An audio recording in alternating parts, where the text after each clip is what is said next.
আমার মাঝে মাঝে মনে হয় আসলে আমি একা, বড় একা। নিজের করে কেন কাউকে আপন করতে পারলাম না।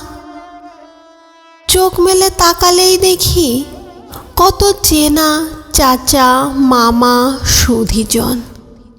বিপদে পড়ে দেখি কেউ নেই আমার কাছে আপন সুধীজন। হায়রে জীবন, এমনই জীবন। কোনো কাজে লাগাতে পারলে না, মিথ্যে মায়ায় নিজে করলি লালন। অনাগত দিন এভাবে করি পালন। আমার একাকিত্ব আজ মনে হয় বড্ড বড় বেশি আপনের আপন। তাই ভেবে মনকে সান্ত্বনা দিলাম, একাই আসছি, চলে যাব একা। এটাই প্রকৃতির সঠিক বাধা নিয়ম।